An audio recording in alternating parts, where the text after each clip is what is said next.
Gentlemen, welcome back to the Steve Malzberg Show. It was over the weekend that we had the scene at the Veterans Memorial, the World War II Memorial in Washington, D.C., as veterans tossed aside the memorial barricades and dumped some of them in front of the White House, organized by Brats for Veterans Advocacy. It was a Million Vet March on the memorial, and among the people there were Sarah Palin and Senator Lee. Let's listen to a little bit of that. Of the heart of America.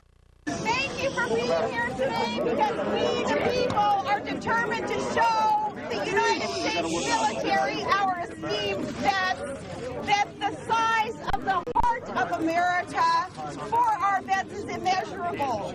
We are here to honor our vets. You look around, though, and you see these barricades, and you have to ask yourself, is this any way that a commander-in-chief would show his respect, his gratitude to our military? This belongs to you. This does not belong to the government. It belongs to the people. Are we going to let them shut us out of what is rightfully ours?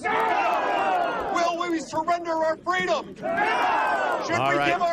Ladies and gentlemen, that was Mike Lee. Sarah Palin joining us now is a man who was there.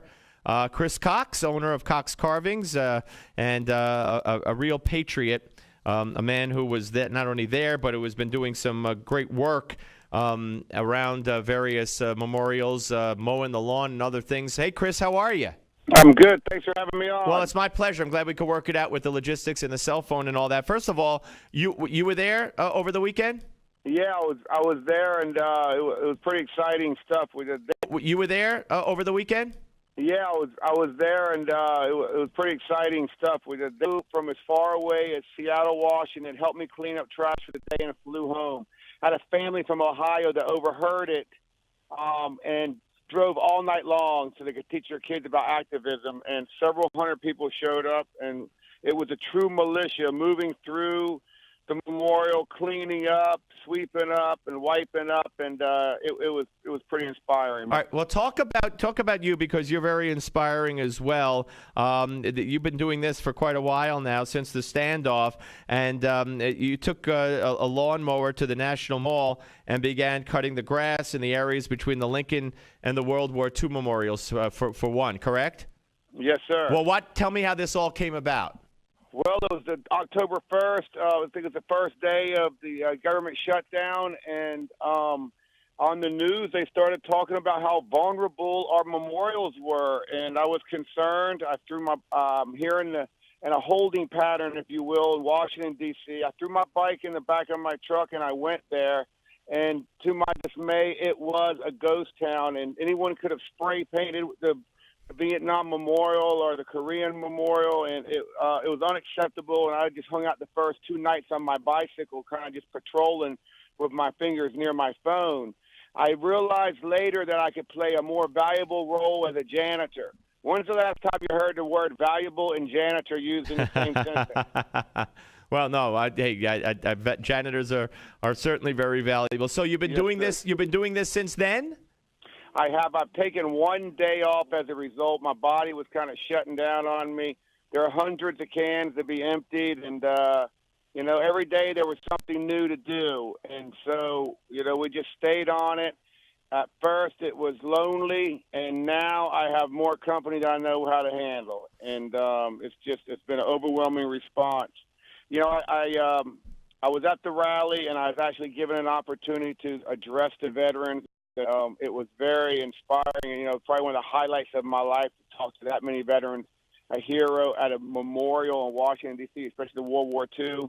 And I actually wanted to see it stay more about the veterans and the memorials. It got, some people use it as a political platform to get their message across, when I would have liked to have seen it stay a little cleaner.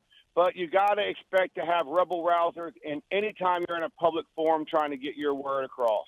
Yeah, no. That's the American way, and, you can't blame them for that. So where have you cleaned up or mowed besides the portion between those 2 memorials that I mentioned earlier? Well, we've had our hands full. I haven't been fortifying grounds between, by the Washington Monument and so forth. I've had to pick an area and stick with it. So from the Lincoln Memorial to the World War II Memorial, and on each side of the Lincoln, you have the Vietnam, and then you have the Korean War Memorial. So I just really had to get to that area. I felt like the Lincoln Memorial serves as a moral compass for the world, and it's most vulnerable. It's just some vandalism done earlier this year by a woman who threw green paint on it. In the 70s, someone spray painted a derogatory comment on the back side of the Lincoln Memorial, where you would see it if you were going over the Memorial Bridge. We've had people try to poison our cherry blossom trees here. So we have a long history of some haters coming out and trying to make us look bad. And, we just wanted to try to prevent America from getting a black eye. Well, kudos to you and thank you on behalf of the people, Chris, for doing what you're doing. And, don't sell yourself short in any way, shape, or form. You're doing a great job and a real good thing. I appreciate it. If I might add, Thomas Jefferson once said, I've never considered a difference of opinion in politics and religion and philosophy as a cause for withdrawing it from a friend. And we need to get back to that ideology. We need to embrace our adversaries, because at the end of the day, we're Americans. But they got to learn how to compromise.